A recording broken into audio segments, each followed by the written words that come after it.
Hoje nós vamos falar sobre que Deus sempre tem algo para tirar de nós. Sim, esse é o nosso tema que nós vamos abordar aqui no Cafezinho com Teca. Olá, queridos, olá, queridas, graça e paz. Bom, já quero começar desde já, gente. Olha, dando um feliz ano novo para vocês. Que esse ano seja o ano da graça do Senhor, das bênçãos do Senhor, da misericórdia e da prosperidade em Deus. Porque prosperar em Deus é prosperar em todas as áreas das nossas vidas, né? Esse ano Deus ministrou no meu coração que é um ano dourado. Então eu creio que é um ano dourado para minha vida e também para a sua vida. Amém? Bom, vamos lá. Hoje a gente tem a nossa participante aqui, Laura Mirim. E também temos o ventilador, porque tá muito calor aqui no Rio. Então tá abafado. Aí não dá, né? Ficar com criança e sem ventilador não dá. E eu tô um pouquinho resfriada. Então, gente, às vezes vai ser necessário parar para tomar um pouquinho de água ou para fungar, porque o negócio aqui tá na bênção. Mas a gente vai seguindo, dando glória a Deus, como Abraão fez, né?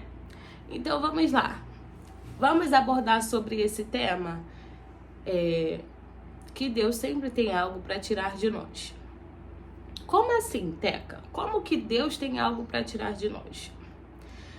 Há na Bíblia homens e mulheres que o seu pecado ou as suas emoções ou os seus vícios, sabe? Ficam bem latente, bem assim, bem visível. E Deus, ele faz a gente perceber aonde a gente está errando para que nós possamos tomar uma atitude de largar aquilo, sabe? Mas não fazemos isso sozinho.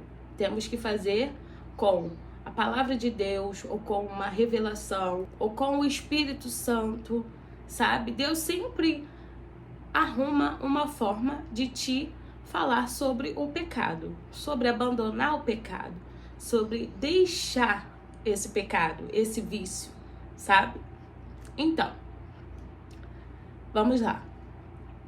Vou começar primeiro por Davi. Davi foi um homem que cobiçou a mulher de Urias e também ele teve ali se deitando com ela.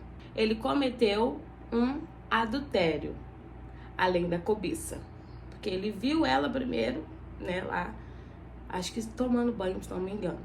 E aí depois ele foi atrás da mulher, procurar saber, né, mandou as pessoas ir lá, procurar saber quem era e acabou se deitando com aquela mulher. Então aí tá 2 pecados de Davi, que precisavam ser evidenciados, né? Deus precisava falar com ele sobre o pecado dele para que ele pudesse tomar a atitude de largar o pecado e Deus libertá-lo daquele pecado, porque sozinho nós não conseguimos. Isso é fato. Sozinho nós não conseguimos largar o pecado. Outro, o vitimismo. Quem se vitimizou muito porque não tinha filho? A Ana. Para mim, o vitimismo, sim, é um pecado. Porque quanto mais a gente fica se vitimizando, mais a gente fica para trás.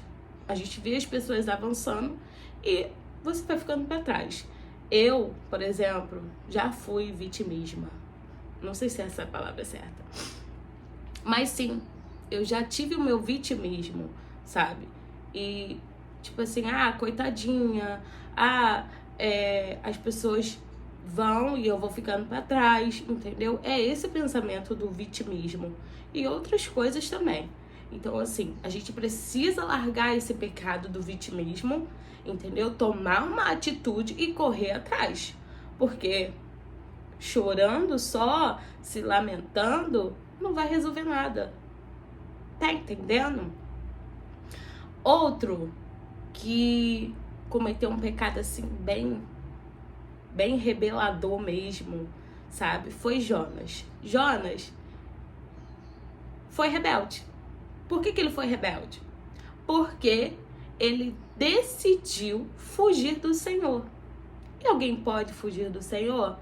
Não, ninguém pode fugir do Senhor. Mas Jonas não fez o que Deus mandou ele fazer, que era ir para Nínive e pregar o evangelho, né? Pregar a palavra. Porém, ele decidiu simplesmente descartar o que Deus estava falando para ele fazer e fazer as coisas conforme ele queria. E ali no final todo mundo já sabe, né? O que aconteceu. Ele foi parar na barriga do peixe. Bom, outro que fica bem evidente assim, não chega a ser um pecado, mas chega a ser um engano, sabe?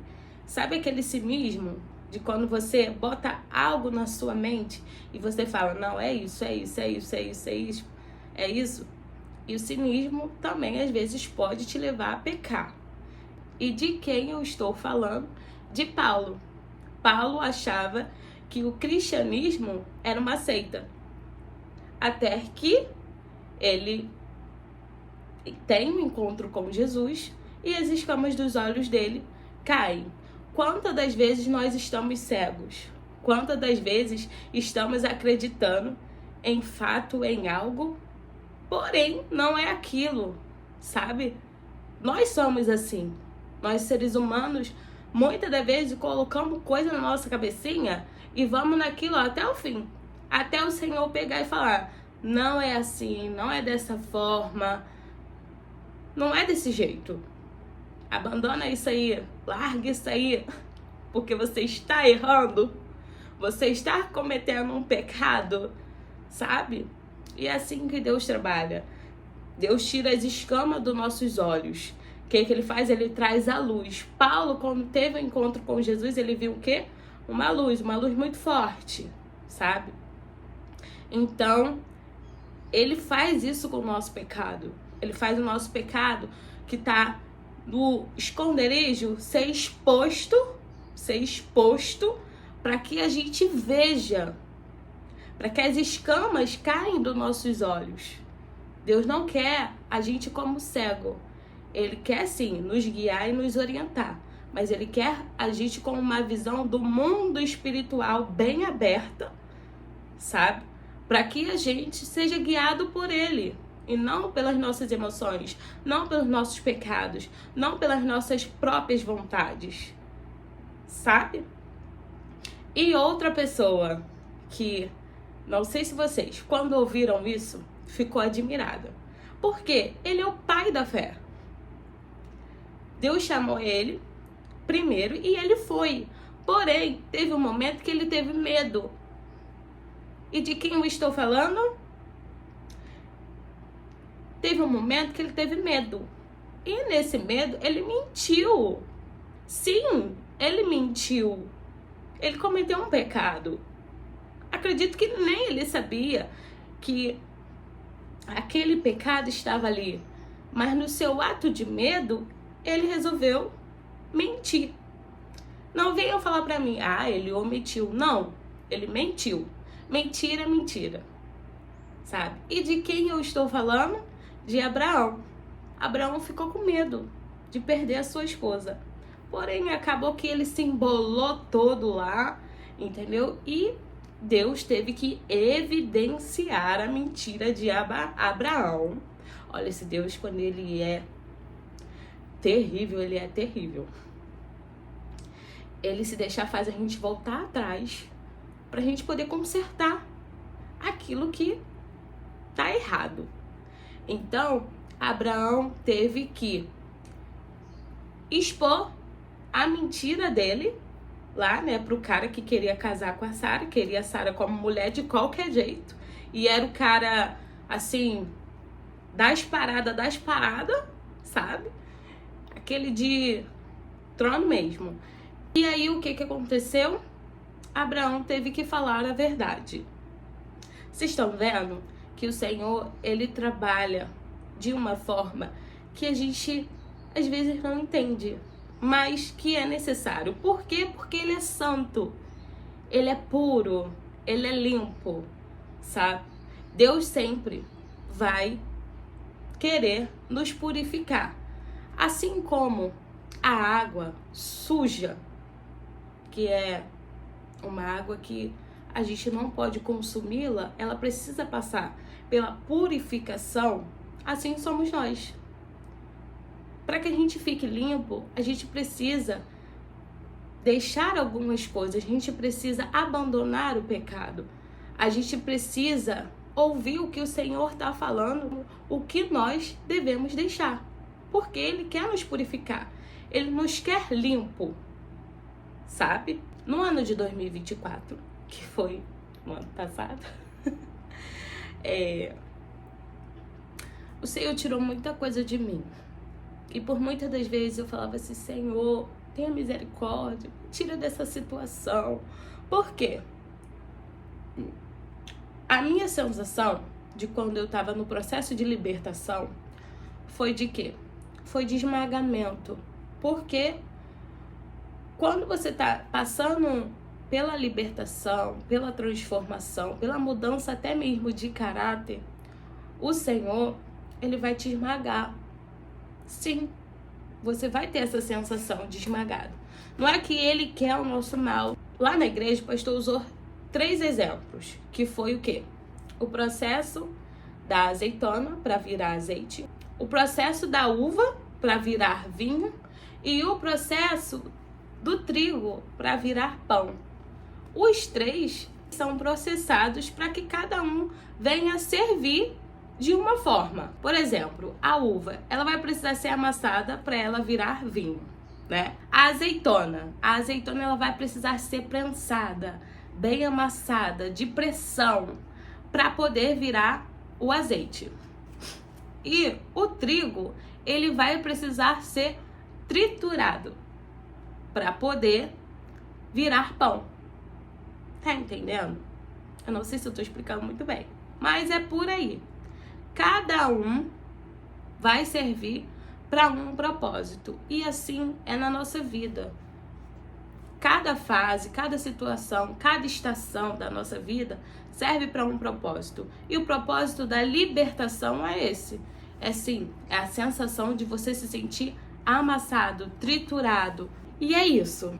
Espero que vocês estejam entendendo, gente. A gente tá indo aqui, tá meio complicado, mas a gente tá indo, né, filha? Ai, ai. Hoje eu entendo o quanto é necessário a gente cometer erros, pecados que estavam ocultos dentro de nós, para que Deus venha trazer a evidência e a gente buscar em Deus ajuda da nossa libertação. Como eu falei, sozinho nós não conseguimos. Tem que ter, sim, muita força de vontade, porém tem que ter a presença do Espírito Santo, a palavra de Deus e arrependimento. É isso. E por que eu estou falando tudo isso? É porque é Deus quem nos purifica de todo o nosso pecado. Um leproso chegou para Jesus e pediu para que Jesus o purificasse. Ele sabia que Jesus poderia curá-lo. A purificação, ela vai vir muitas das vezes de uma forma de cura, sabe? Por isso que a libertação ela é necessária, porque junto com a libertação vem também a nossa cura. A cura de alma, a cura física, sabe? Então, assim, o Senhor, Ele trabalha para o nosso bem. Porque já pensou a gente chegar lá na frente e ainda tá com mágoa ou tá com algum erro, algum pecado, sabe? Tudo precisa cooperar para o bem. Então o Senhor, Ele nesse processo, Ele vai nos limpando, Ele vai nos libertando, Ele vai nos transformando. E esse foi o nosso assunto de hoje. Saiba, o Senhor, Ele quer te purificar, Ele quer te limpar, Ele quer o melhor para nós, para nossas vidas. E ele vai sempre sim tirar alguma coisa de nós, porque é necessário, tá bom? Que vocês fiquem na paz, que vocês tenham um dia abençoado, que o Senhor abençoe a vida, a semana de vocês. E eu vou ficando por aqui, tá? Um beijo, até a próxima. Fui! Bye, bye!